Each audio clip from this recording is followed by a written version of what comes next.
Doing radical bromination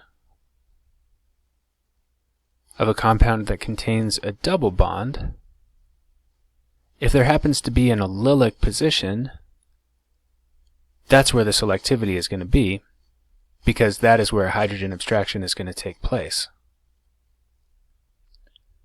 The bromine radical created when bromine cleaves heterolytically will abstract the allylic hydrogen. This will give us an HBr and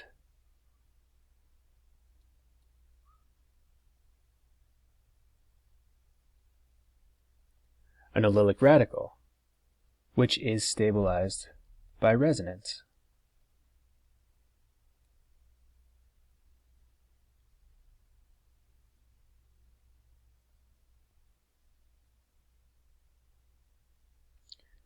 There's a problem, though. Our bromine radical is generated by subjecting a bromine molecule to ultraviolet light. But having that bromine molecule means there is a competing alternate reaction where the pi bond acts as a nucleophile, one of the bromines leaves, and then we get back attack to form a bromonium cation plus a bromide ion. The bromide ion will then perform SN2 attack on one of the ring carbons in the bromonium, and you end up with dibromocyclohexane, trans dibromocyclohexane.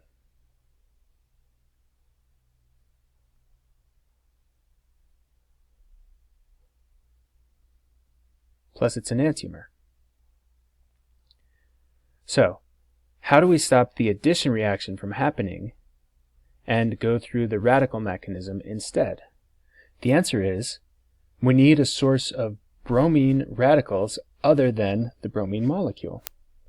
If we use n-bromosuccinimide instead of bromine molecule, it can supply the bromine radical without the danger of the halogenation addition reaction taking place. So, no dibromide formed. Our first initiation step will be heterolytic cleavage of the n-bromosuccinimide shown here to give us this resonance stabilized radical and a bromine radical. In our second step, the bromine radical will perform hydrogen abstraction on the allylic hydrogen of our substrate. So step 2 gives us hydrobromic acid and our allylic radical. In step 3, the allylic radical we just created performs halogen abstraction on another NBS molecule to give us our allylic bromide.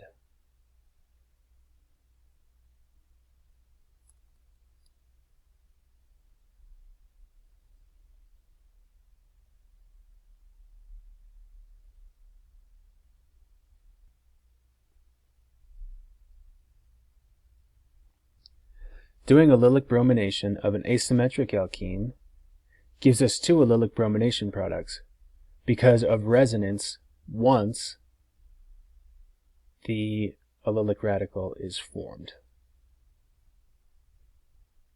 The bromine radical produced by homolytic cleavage of the NBS does hydrogen abstraction on the allylic hydrogen, creating an allylic radical.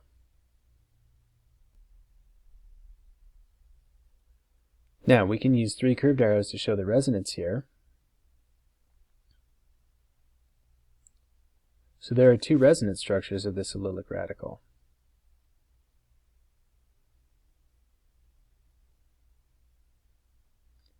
One is tertiary and the other is primary.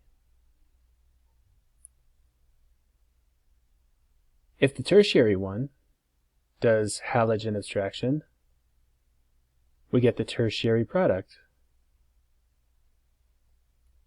If the primary one does halogen abstraction, we get the primary product.